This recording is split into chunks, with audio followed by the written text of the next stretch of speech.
Okay, good afternoon or good evening in India. I am Dr. Phanish or Mysore Phanish. I'm a renal consultant at St. Hellier Hospital in southwest London. And the next sort of 40 minutes, what I will do is I will discuss about immunological risk stratification of kidney transplant recipients. The main aim being the field has changed quite a bit. What I want to do is to see how we stratify patients into various risk categories in order to balance the risk of rejection, amount of immunosuppression, infection risk, short and long-term outcomes of the transplant recipients. So let's. I'm trying to move to the next slide. Can I interrupt for a minute? Yeah, please. Yeah.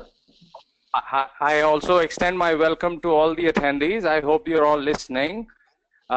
We will have the presentation going through. There is a tab, questions, for people who are new, and you can type in your questions there, which could be read and answered by Dr. Phanish in the end. So I welcome you all and welcome Dr. Phanish, who has introduced himself kindly. Thank you, Phanish, and thank you everyone for joining. Would we know that everyone is able to hear it properly, or we just assume they're able to hear properly? I think we assume they hear properly, because otherwise they could definitely call up the help desk or send in a message in a chat box here, which we should be able to see. Okay, now I'm just not able to move my slides forward. Just one second. Yeah, okay. Yeah, fine. Can I carry on? Yeah? Yes, please. All the questions, okay. Let's move.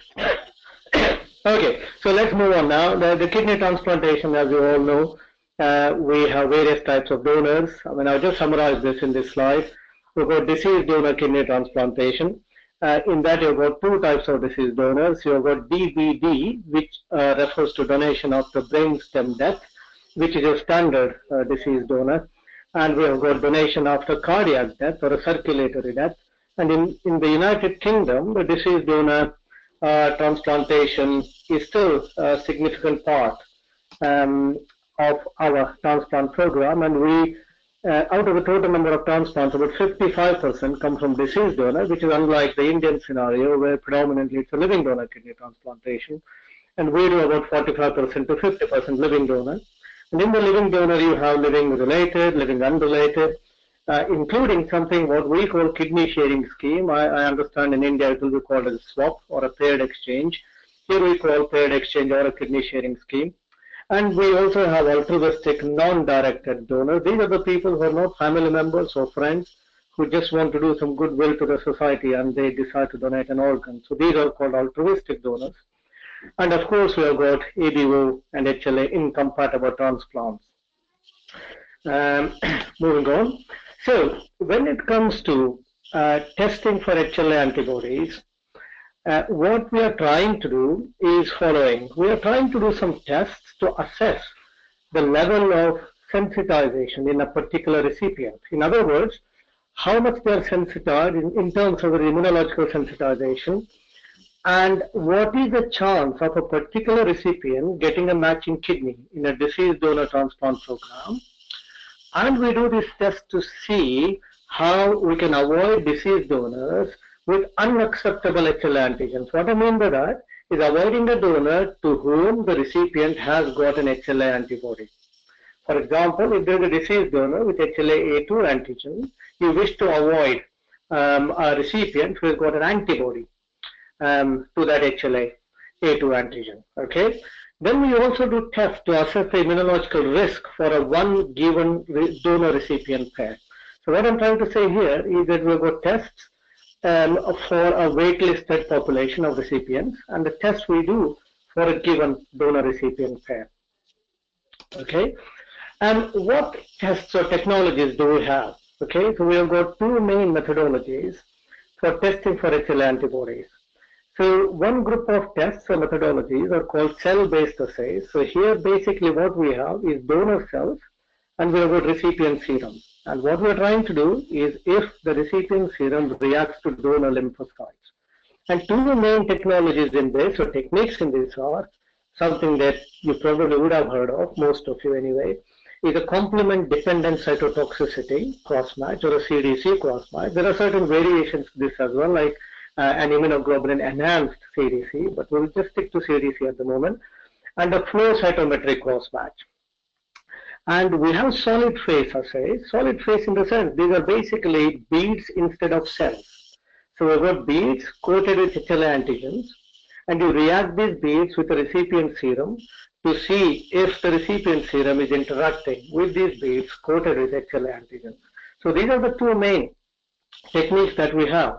Now what I'm going to do in the forthcoming slides, talk a bit about CDC, a bit about flow, Luminex mainly. I will not be talking much about ELISA as it's not really used, and I will mention flow cytometry technique as well. Okay, now let's start off with CDC. The CDC technique basically involves taking patient serum here, putting that onto the lymphocytes, T, B, or total lymphocytes in a 96 well plate or a 64 well plate. And then what you do is if there are HLA antibodies as shown here against HLA antigens which are on the surface of lymphocytes, and then you add a complement, what they get is a lysis of the cell. So red cells are the dead ones and green are alive. I will again describe this in the next slide, which again is a repetition of what I said, but it's important to know. So basically what you have is donor lymphocytes and the recipient serum. The recipient serum may or may not contain HLA antibodies. You also have complement here. So if there are no anti-HLA antibodies, there is no antibody binding to these HLA antigens, which are shown as a little triangle, little square, and a black square here. But if there are donor-specific HLA antibodies, as shown here, that will bind to the HLA antigen on the surface of the lymphocyte, and when you add the complement, the cells will die. And depending on the amount of cells or a proportion of cells that die, you can report it as just positive, more than 20%, more than 50%. So this is basically complement-dependent cytotoxicity. I hope that's clear. Now, we then move on to flow cytometry cross-match. Now, the flow cytometry cross-match is similar, but the main difference being the CDC only detects the antibodies which fix the complement and kill the cells, whereas the flow cytometry cross-match will also detect antibodies which bind to the cell, which is not complement dependent, and there is no cell death. So these detect binding antibodies, whereas the CDC detects complement fixing and killing antibodies. So you could call CDC as one extreme and the flow as somewhere in the middle in terms of detection of HLA antibodies. Right, so what happens here? The recipient serum may have donor-specific HLA antibodies. Then we've got donor lymphocytes, which have got HLA antigens on the surface. And we have got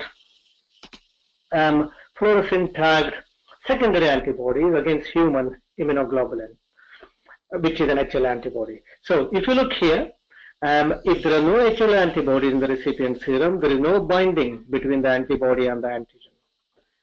But when there is donor-specific HLA antibodies in the serum, the antibody binds.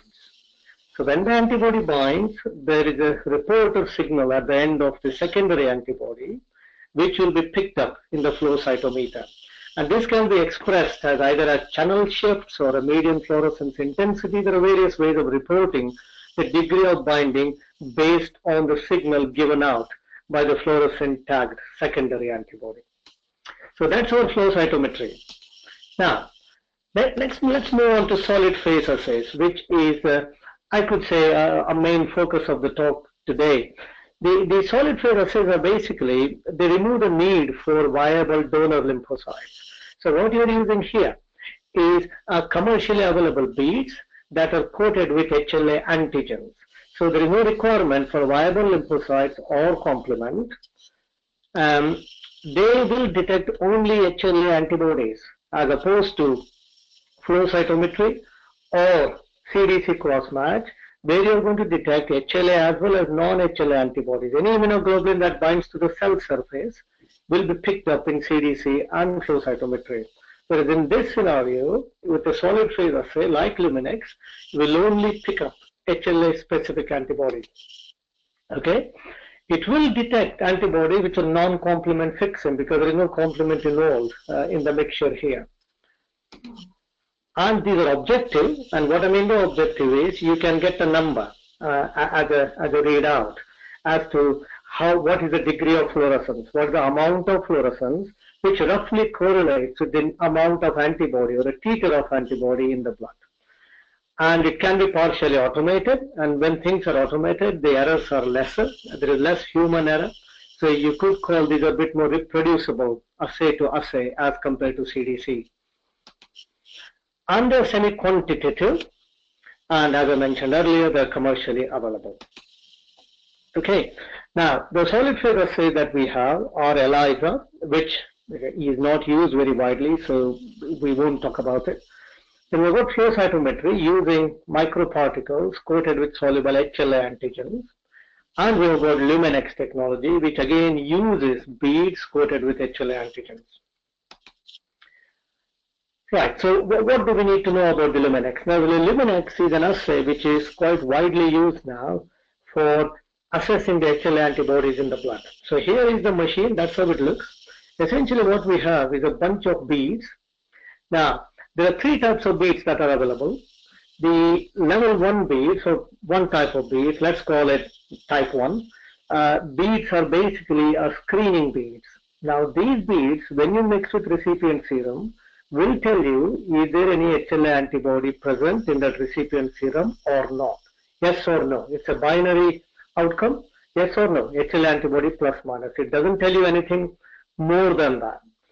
But the second level, which I have put in the middle here, one bead is like one cell, where you got two alleles of an A and a B and a C locus for class 1 antigens, and DR and DP and DQ for class 2 antigens in two different vials called class 1 beads and class 2 beads.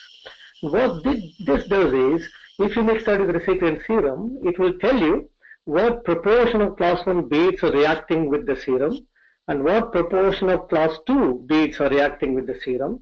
And this can be reported as a percentage reactivity or a PRA or a Luminex PRA. And so basically you can tell this person has got, say, 60% class 1 antibodies and 40% class 2 antibodies. But it doesn't tell you against which particular HLA antigen those antibodies are directed to. Now to achieve that, you need to get to this third level where you have got something called single antigen bead. Now single antigen bead is nothing but a commercially available bead which is coated with one HLA molecule. For example, HLA-A2 or a B24 or DRB1. And these are generated in cell lines which are transfected with vectors expressing one particular HLA antigen. So you express this antigen, cell produces it, you then isolate it, you coat it onto the bead, and they are sold. So you don't have to do any of that. These are commercially available as pre-coated single antigen bead.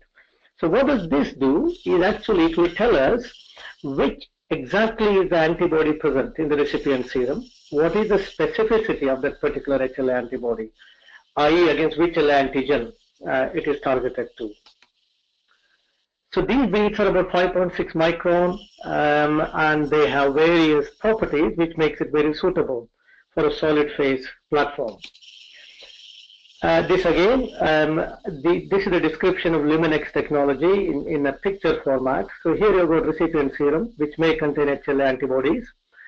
And you've got these beads, there are about 100 beads which have got a very unique dye signature and one HLA antigen or a unique HLA antigen on its surface.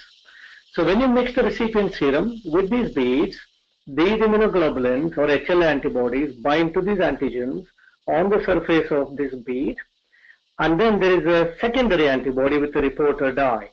So what this technology does is there is dual laser beam. One beam hits the bead and picks up the color in that bead, and the other one picks up the secondary antibody or a reporter molecule. So essentially these two laser beams will tell you which bead has got an antibody that is bound to an HLA antigen. So you'll get a readout like bead number 25 has got an antibody bound, and we know that 25, for example, is HLA-A2, so you will be able to tell that it's an HLA-A2 antibody because it's that particular bead that has an immunoglobulin bound to its antigen. Okay. So again, this to summarize the things I've already described about Luminex. So you've got the screening beads, the PRA beads, and single antigen bead, which will tell you which particular antigen the HLA antibody is directed to. Okay, right. So before we conclude on this Luminex, we need to know a few things about this. One, it's a very sensitive assay. So whenever a test is very sensitive, you get false positive results. So Luminex analysis or a Luminex assay can give you false positive results. So why do you get them? These beads are coated with antigen, which are artificial in some ways, in that these are denatured proteins rather than naturally occurring HLA antigens present on the cell.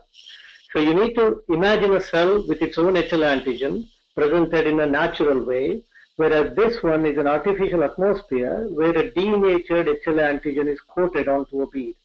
So there could be non-specific binding of certain serum components to these beads, giving false positive results. And to dissect out this, what you need is a value of a control bead. So you need to have a bead which doesn't have any HLA antigen coated to it. So then you need to know the fluorescence intensity of a control bead and compare that to the fluorescence intensity of a positive bead. To actually know the reading you are getting is because of true antigen antibody binding, or is it because of a non-specific binding of certain serum components or immunoglobulins onto a control bead. For example, to treat AMR or acute antibody-mediated rejection, many times people use immunoglobulins, intravenous immunoglobulins. These IVIGs can bind to these beads and give false positive results. If someone has an infection and there's a polyclonal raised immunoglobulins, those immunoglobulins can bind to the beads and give false positive results. So it's quite important that your lab knows these things and you know the lab and you interact with them pretty well to say, and the lab will look at the controls all the time. It's quite important that the lab has control beads taken into account when they put the results out for the Luminex. Okay, and you can also get false negative results. And why does this happen? Again, in the process of coating the antigen to the bead, the epitope or the bit of the antigen that's required for the antibody to bind may get hidden, and which may mean the antibody is not able to bind. So you can get false negative results. And also you can get a false negative result if you got too much of antibody. If you got lots of HLA antibody, there's something called prozone phenomena where large amounts of antibody means falsely the test can be negative. And if you dilute the serum and bring the antibody concentration back to a certain level, then the test will become positive. So there are false negative tests, and also there are lots of antibodies that can bind to the complement, and the complement can bind to the bead, preventing the HLA antibody from binding to the HLA antigen on the bead. So there are false positive results, there are false negative results, and the laboratory in particular needs to be quite reliable, and they need to understand these things and able to take these things into account when they give you the result,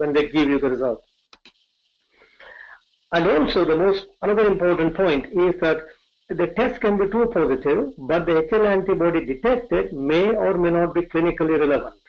And I will explain this in some of the future slides.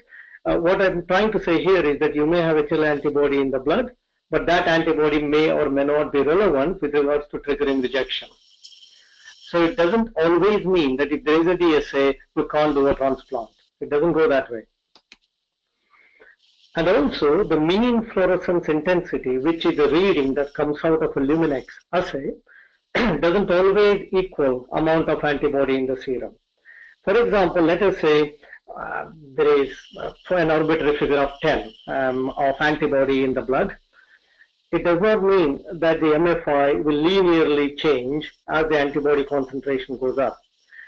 The MFI depends on the amount of antibody bound to the bead rather than the amount present in the blood. And they are not always equal. It's not that a certain amount in the blood means certain amount binds. Okay? So strictly speaking, MFI is not a theta. So you need to bear that in mind. So this is a very useful picture. This basically tells you that among the available techniques that are available for detection of HLA antibodies or donor-specific HLA antibodies or a DSA. The most sensitive here is the Luminex single antigen bead assay. So this will pick up very low levels of HLA antibodies. The next comes flow cytometry. The flow cytometry cross-match using the donor cells and the recipient blood will pick up a moderate amount or a moderate levels of HLA antibodies.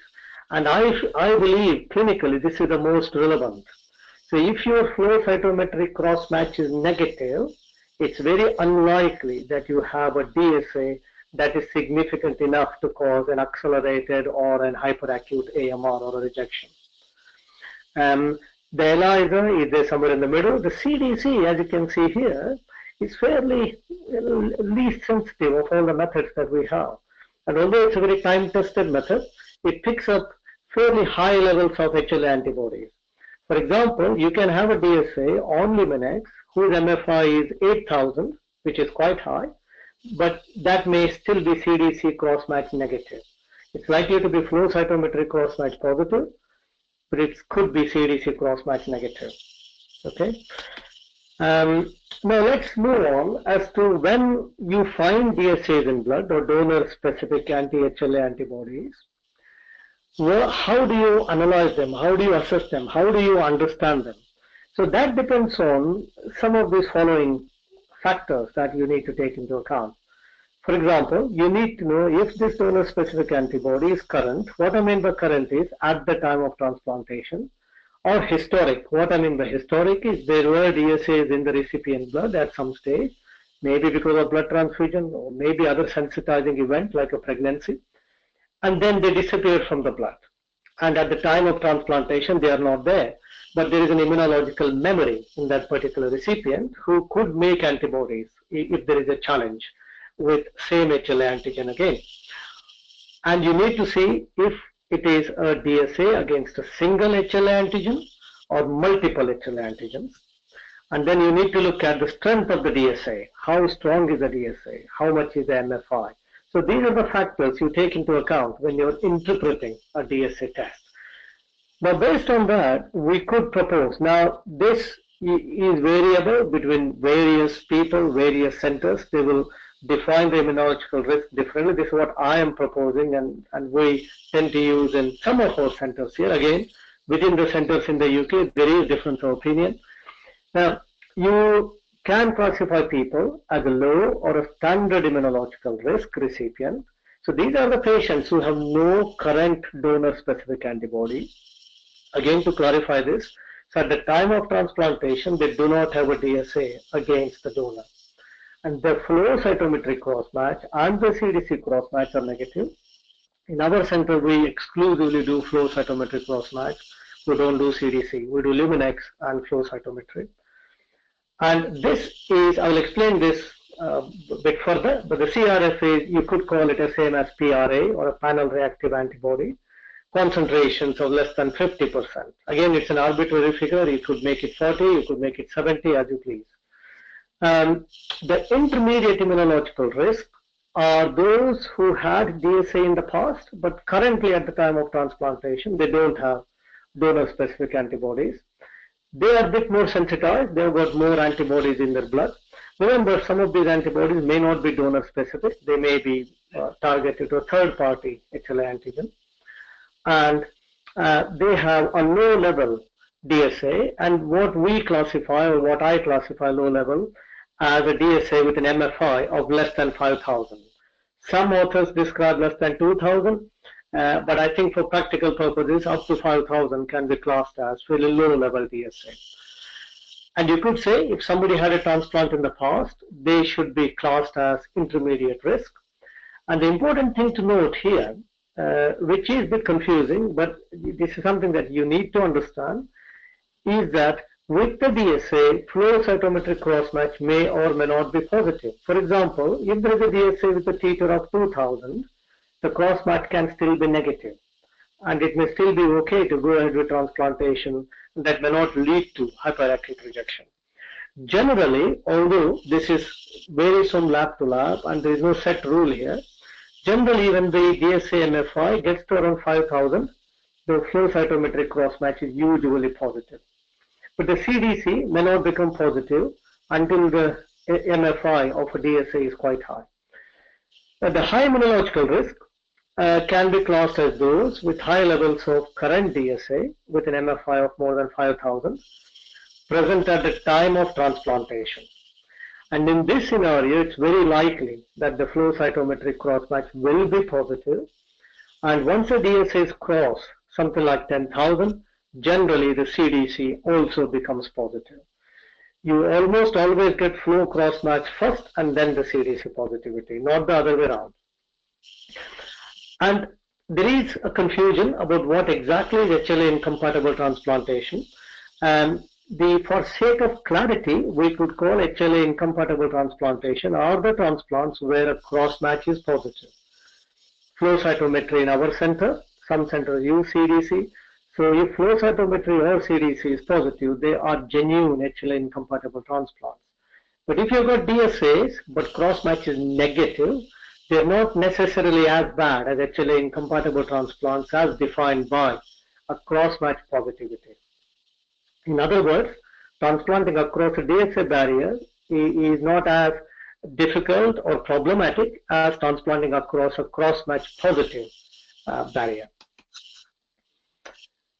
Okay, I just wanted to clarify this terminology of PRA and CRF. Now, you know this word PRA. Now, traditionally, the panel reactive antibodies are when a batch of donor lymphocytes are available and they are tested against the recipient serum to see what proportion of cells are reacting with the serum. And you express it as 20%, 30%. But this is almost outdated now. Almost no laboratories use lymphocyte panel to assess PRA. So how do you assess PRA? Either you can assess PRA by using a flow PRA, which are beads again coated with HLA antigens instead of donor cells, and you run it through a flow cytometer as I described earlier, and express it as a percentage of beads reacting as 20%, 30%. And you can also do PRA test on Luminex and express it as a PRA. But what we do in the UK is none of these. So what we do is every patient who is on a deceased donor wait list gets a Luminex single antigen bead testing at regular intervals set at 3 monthly. So when they are waitlisted, waiting for a kidney transplant, every 3 months they get Luminex single antigen bead testing. So that tells us what HLA antibodies the particular recipient carries. They may be none, or they may be to HLA-A2 and DRB1, for example. So every recipient has this defined in our tissue typing laboratories. And then what happens is the central laboratory looks at the HLA expression of 10,000 blood donors and then mathematically works out what proportion of those donor antigens would be reacting to this patient's HLA antibody specificity and expressed as a calculated reaction frequency. It is difficult to explain, but what I'm trying to say is the panel reactivity in this part of the world is expressed not using any cells or beads to assess the PRA, but by using single antigen bead to define the HLA antibodies in the blood, and then checking out the HLA expression of blood donors to see what proportion of population these patients' serum will be reacting to. Okay, right here. Now, I want to take you forward into this cross-match negative and DSA positive scenario, because this does create lots of confusion in practicing nephrologists. There were days when there was no DSA. You did your cross-match is negative, you transplanted, some had rejection, majority didn't, life was good, fine. But now we have got the Luminex, now we have got the DSA, so there is an added layer of complexity and confusion as to what we should be doing in these patients. So if they are flow cross-match or a CDC positive, I put them into HLA incompatible group, and we'll talk about it a bit later. But if they are DSA positive and cross-match negative, we can look at how strong is the DSA. We can group them as MFI less than 5,000, 5 to 10,000, and more than 10,000. And then what we do, if, for example, the recipient has a single DSA, or multiple DSA, but they're all weak, and your total MFI is less than 5,000, we offer them a kidney sharing scheme. The kidney sharing scheme works very well in the UK with lots of matching kidneys found for patients with DSA. So what we try to do is to avoid the DSA issue by finding a matching kidney elsewhere in the country on a kidney sharing scheme. Now, if that is not possible, or if patients stay on the kidney sharing scheme for a while, but they're not getting a matching kidney, then we go ahead and transplant them with standard basiliximab induction and tacrolimus mycophenolate mofetil prednisolone. We don't use ATG or alemtuzumab in these patients when the crossmatch is negative and the DSA is of low titer. That is debatable. Some centers would argue that that's not what we should be doing, but this is what we do, and we had fairly good results out of this. And what we do is we reserve things like plasma exchange or a double filtration plasmapheresis or ATG if AMR develops. And we monitor DSA post-transplant, but again, this is a controversial area as to how frequently one should be monitoring. I will come to that towards the end. So let's move on. So if you've got a second group of patients where they have DSA and a modest quantity or an intermediate quantity, 5 to 10,000. Again, some centers would call this as very high, but here we tend to call it as intermediate, 5 to 10,000. Again, we go down the route of kidney sharing scheme as the first option. And after we wait for a while on kidney sharing scheme, most of them find the matching kidney. If they don't, then we transplant them with a depleting antibody induction, either ATG or alemtuzumab. And again, to make it clear at this stage, we almost exclusively use basiliximab for induction and tacrolimus MMF prednisolone-based maintenance immunosuppression. And in majority of the patients, we keep them on 2 agents up to a few months to avoid over-immunosuppression. So ATG is reserved for people with fairly high level of DSA, 5 to 10,000, and monitor DSA post-transplant. Now the third group, a DSA, which is fairly strong. Now this group, it's very likely that they will be cross-match positive. Even the previous group, which is 5 to 10,000, many of them will be flow cross-match positive, and some will not be.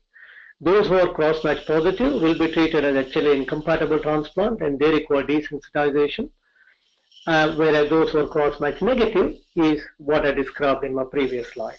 So here again, when there is a strong DSA of more than 10,000, kidney sharing scheme as the first option. These patients, no matter what you do, carry fairly high risk of AMR or acute antibody-mediated rejection. And as I said, at this level of DSA, it's very likely they will be cross-match positive, both flow as well as CDC. So these patients, if they're cross-match negative, they will need lymphocyte depleting antibody induction and careful post-transplant DSA monitoring. Now, coming to actually incompatible transplant, which is basically a transplant across a cross-match positivity, to keep it simple and clear. So you define them as those with flow cytometry or CDC positive. And these patients usually have DSA levels of more than 5,000, generally many times more than 10,000. And they require desensitization, which will be a various cocktail or a combination of plasma exchange, double filtration plasmapheresis, intravenous immunoglobulin, rituximab, etc. You can find these protocols in many reviews and many papers. Everybody's practice is variable, evidence base is small, and the outcomes generally are not great. Right. Again, to highlight, presence of DSA does not necessarily indicate the need of desensitization with procedures like double filtration plasmapheresis or plasma exchange, rituximab, and IVIG. Would you do all this when there is a DSA? It depends on whether the cross-match is positive or not, preferably the flow cytometry because it is much more sensitive than CDC, titer of the DSA, and are there single or multiple DSAs. And all transplants who are being transplanted across positive donor-specific antibody, they will require long-term immunosuppression, triple immunosuppression with tacrolimus, prednisolone, mycophenolate. I think you guys use ATG much more than me, and I don't think I need to go through this. But when you use for induction, the dose used can be much smaller compared to when you use ATG for treatment of vascular rejection. 1 milligram per kilogram, 3 to 4 doses should be adequate. We monitor CD3, and if CD3 are less than 10 per microliter, then the dose is adequate. 10 to 20, we give half the dose. More than 20, we give full dose, central line, pre-medication, etc. The other lymphocyte depleting antibody, which is used for induction in HLA incompatible scenario, is alemtuzumab or Campat. I don't have any personal experience with this, but some of the centers in the UK, particularly the Guy's Hospital, they use it fairly extensively. And this is the dose, 230 milligram doses on day 0, that's the day after transplant, and day 1. Fairly well tolerated, and the results are pretty good for alemtuzumab induction in HLA incompatible transplant. But the difficulty with Campat is its procurement. There is a worldwide shortage. It's very difficult to get the drug. That's a practical issue with alemtuzumab. Okay, now the question comes as to how frequently we should be monitoring for DSAs in a kidney transplant. Now, I explained to you that when people are waiting on a transplant list, we do it every 3 monthly. But again, the scenario in India would be quite different. There won't be many people waiting on dialysis for a long time. They will come for a transplant fairly soon, and therefore, the 3-month surveillance, Luminex single antibody, single antigen beat testing when authorized in the Indian scenario. But what would be applicable to the Indian scenario would be post-transplant monitoring. So if you have done a routine transplantation, i.e. no DSA, there is no indication for a routine regular surveillance for DSA outside research setting.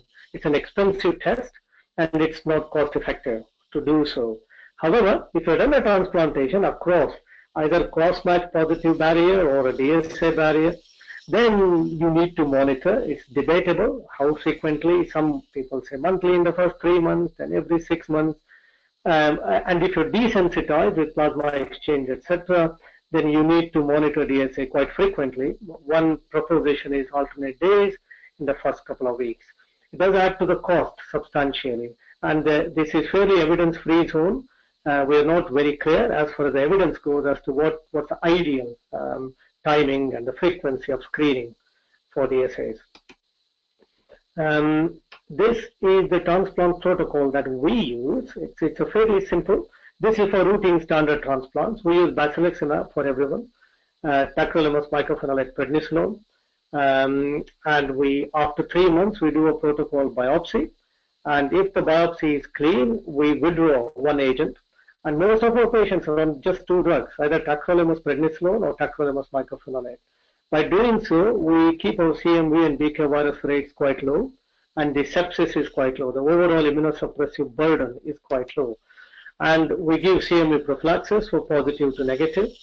And we do not do any routine BK virus, CMV, or a DSA surveillance. And these are done on clinical grounds only. We don't monitor routinely to keep the whole program cost effective and what's best for the patient. This is a useful table for you to understand how to interpret cross-match testing. When you do a cross-match, whether it's flow or CDC, if the T cell is negative, B cell is negative, then there are no DSAs, or the DSA levels are too low. So as we discussed earlier, you can have a DSA, but cross-match may be negative.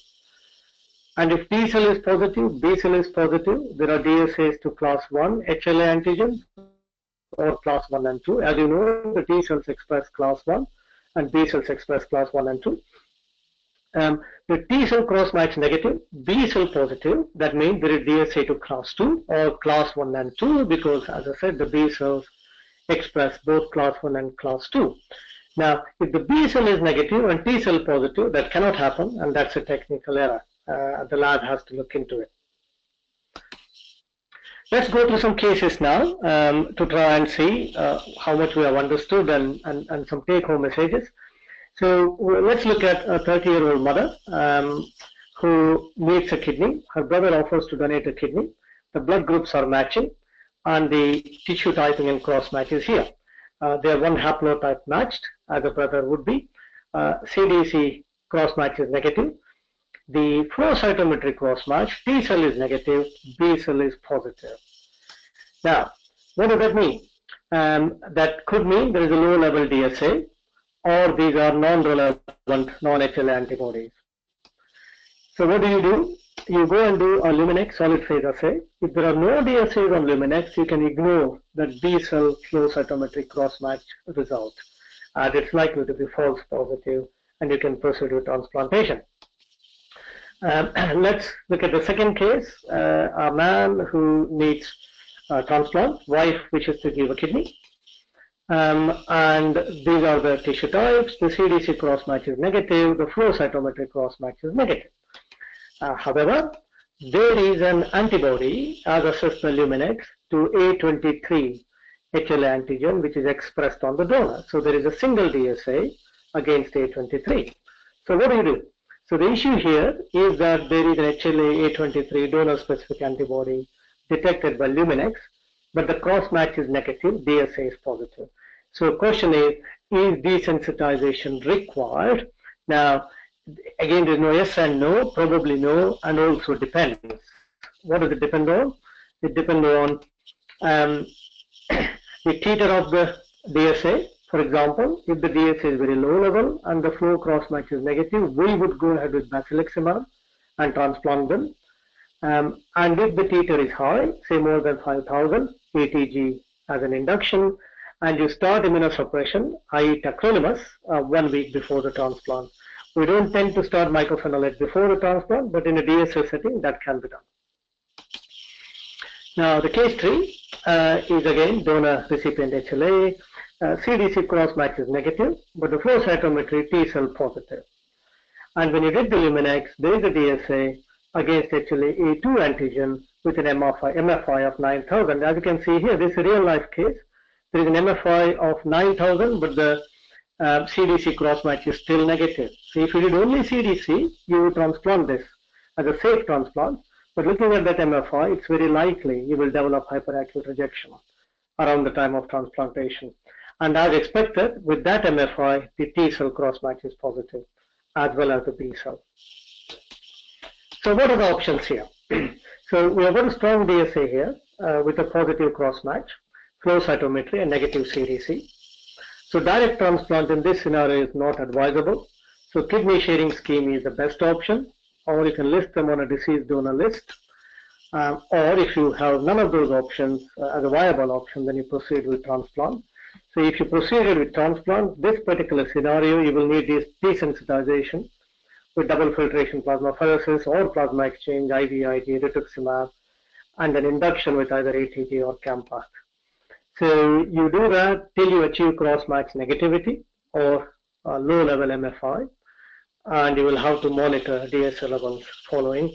But remember, whatever you do, it's still a very high-risk procedure with a fairly high rates of antibody-mediated rejection and graft loss, 30 to 40%.